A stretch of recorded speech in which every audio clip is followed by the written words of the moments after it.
More information about Red Bull's suspicious brakes revealed Ferrari is ready to get closer to the front in the next few races, and Aston Martin is preparing big things for 2026. Do consider subscribing to the channel. Now let's get straight into the latest F1 news. Sergio Perez will have a new race engineer working with him at this weekend's Dutch Grand Prix, with Hugh Bird temporarily stepping aside on paternity leave. With Sergio Perez's immediate future at Red Bull secured as the team has kept the faith with him, alongside Max Verstappen to start the second half of 2024, the Mexican driver will be working with a new race engineer for the upcoming races. Perez's longtime F1 race engineer, Hugh Bird, is set to take a leave of absence from attending Grand Prix, as he heads off on paternity leave after this weekend's race at Zandvoort. Bird will be in place on the ground at the Dutch Grand Prix to oversee the work of Perez's new crew, as Richard Wood, a performance engineer who has been with the Milton Keynes-based squad for 11 years, steps up to work alongside the Mexican driver. Richard Cook, a simulator performance engineer with the team, will move into the performance engineer role as a result. Cook worked on Verstappen's side of the garage during the F1 2023 season. While Wood and Cook will have the benefit of Bird's expertise for Zandvoort, they will be in charge of the ship for at least the following 3 races, up to and including the Singapore Grand Prix. The changes of personnel on Perez's side of the garage are being made due to Bird taking paternity leave, and not specifically for the purpose of making changes, as Red Bull seeks ways to help their beleaguered driver refine the form he had earlier this season as the battle with McLaren heats up in the Constructors' Championship. The Mexican driver's form fell away through the second quarter of the F1 2024 campaign, leaving Max Verstappen to score the vast majority of the team's points.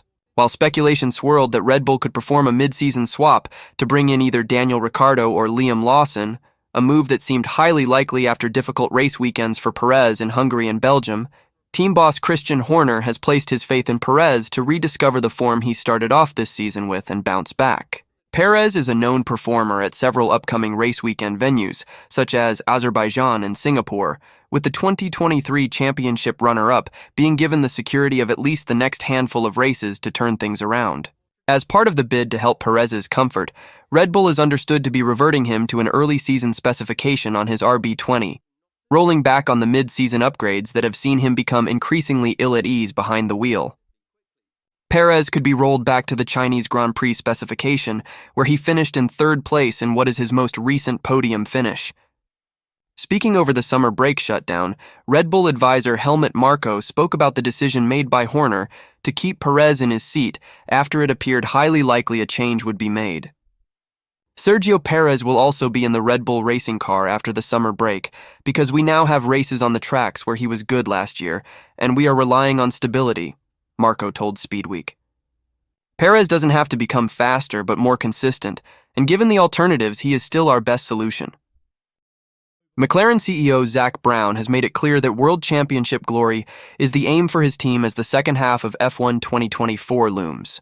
With its MCL38 now arguably the fastest and most versatile car on the grid, the chances of a McLaren F1 championship win are realistic if the second half of the season is as competitive as the first.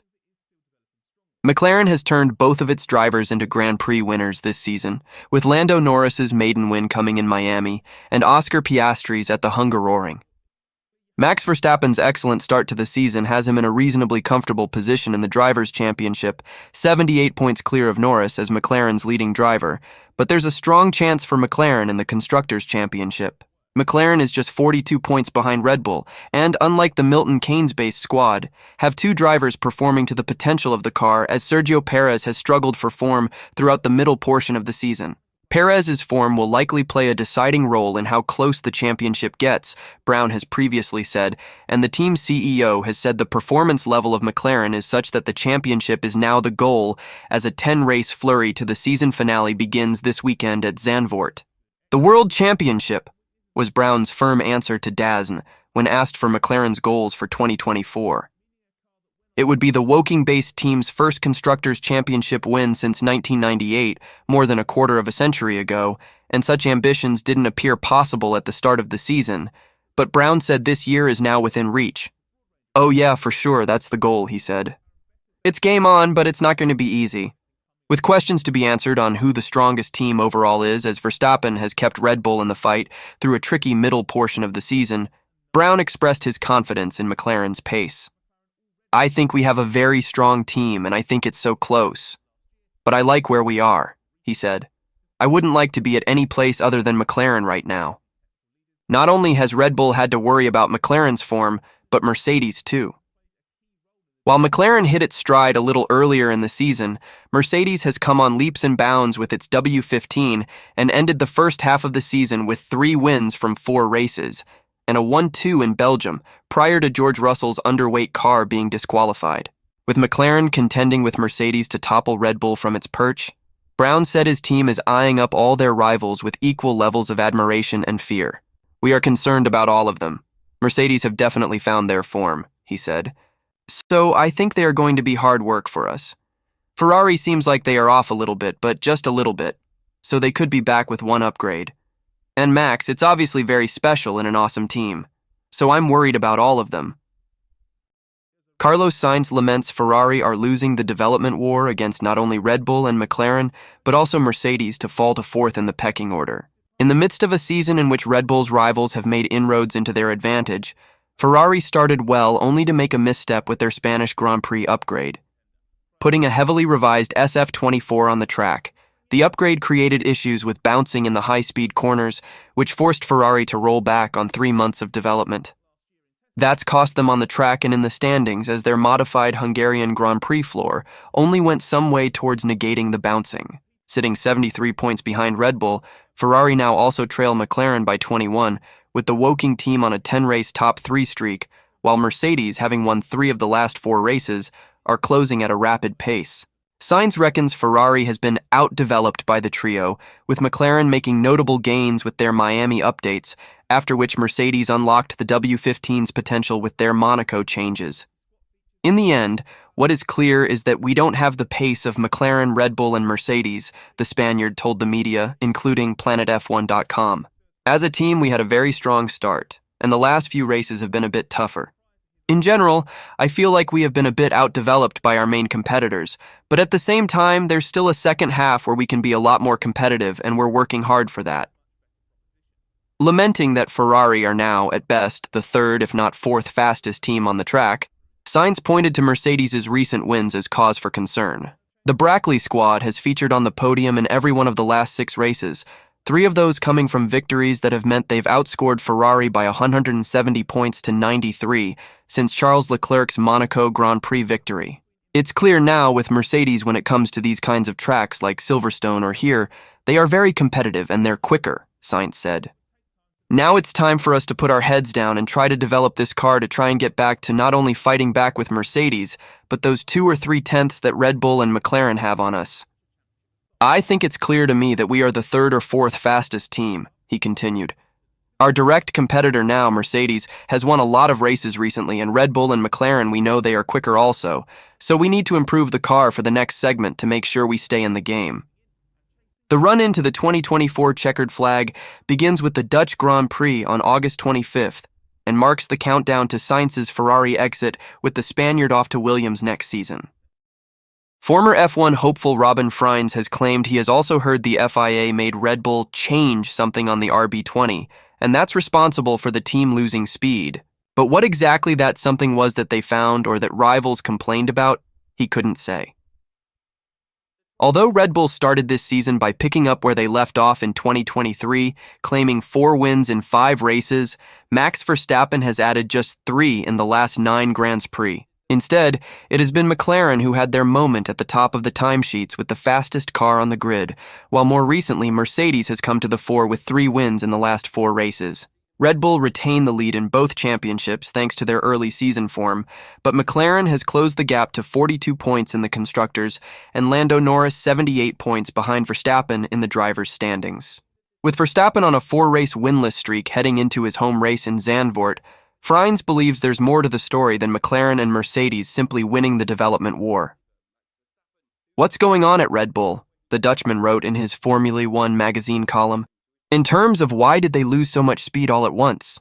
What I've heard from the Spanish media is that the FIA found something, or that other teams complained about something specific on the Red Bull car and eventually had to change that too.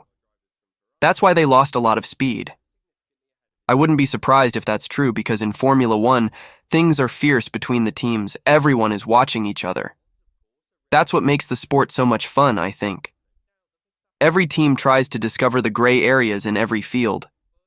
Look at Mercedes, who suddenly came up with the DAS system a few years ago. That was a, let's say, dark gray area, but things like that are what make Formula One so interesting. A Red Bull gray area, but McLaren still deserve credit. But while he reiterated his belief that Red Bull have had to change something on the car, Frein says McLaren still deserve praise for their performances, with the Woking team having surpassed Red Bull on the track. The fact that McLaren has surpassed Red Bull is also because Red Bull itself had to take a step back. If you lose 3/10 and the competitor gains 2/10, then that half a second is already explained, he said. It must have been something really big that Red Bull had to change in that gray area. That does not alter the fact that it is impressive where McLaren is now.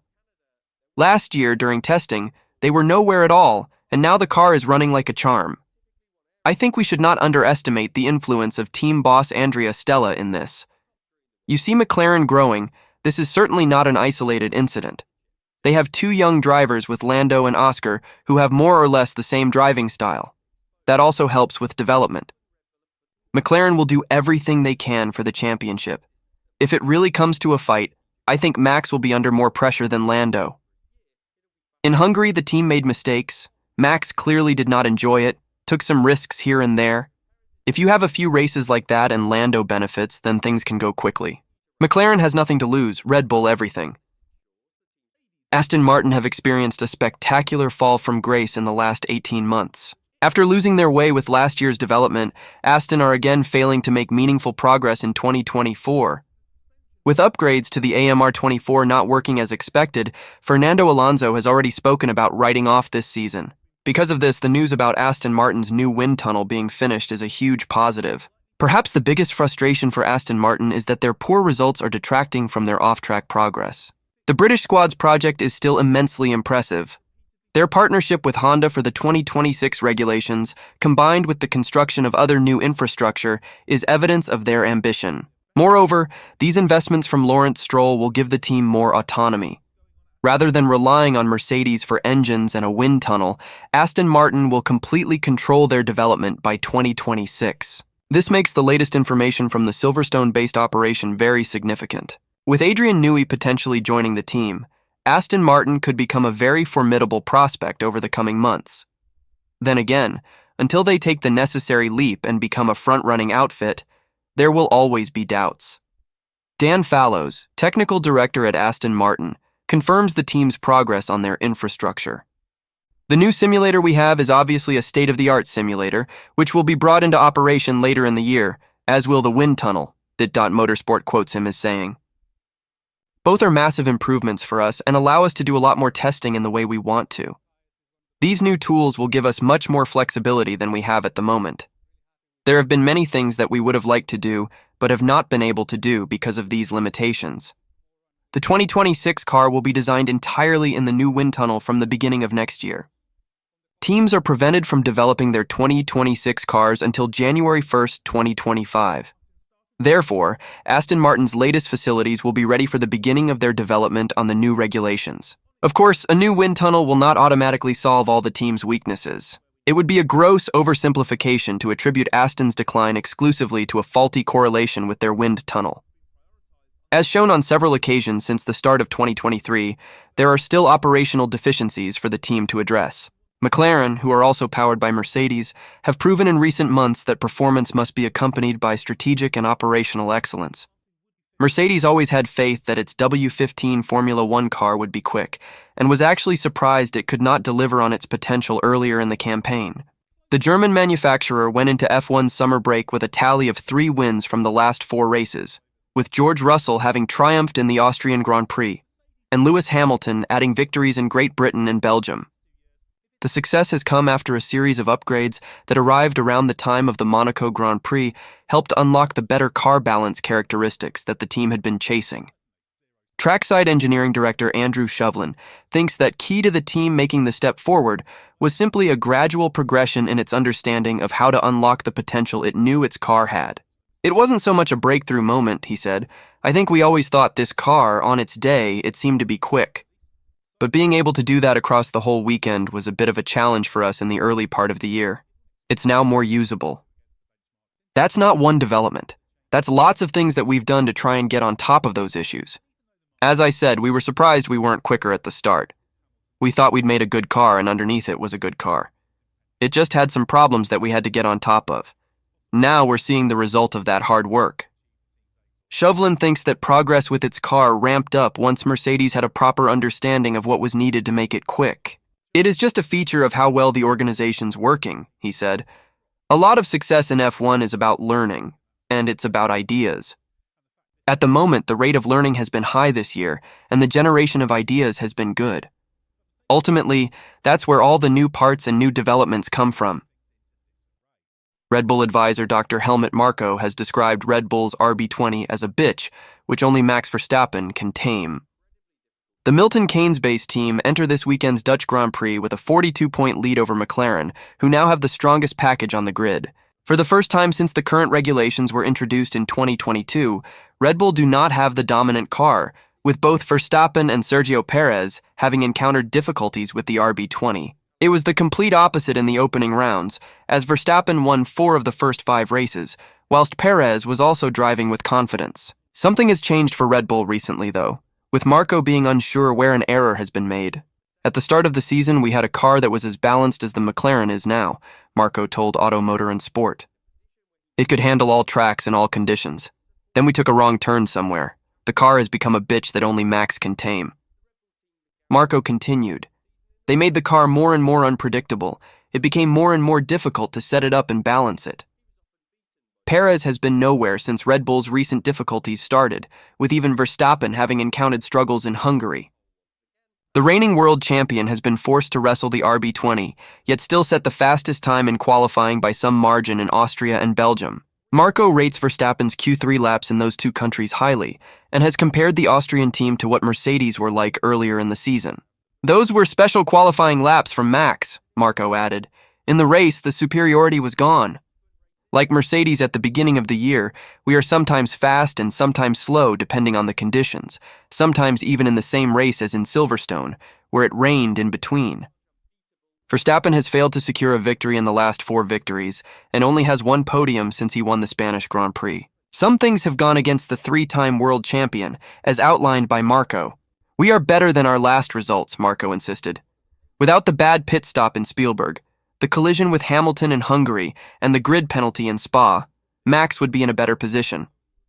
Red Bull is planning to get back to winning ways. If you want to know more about that, check out this video next.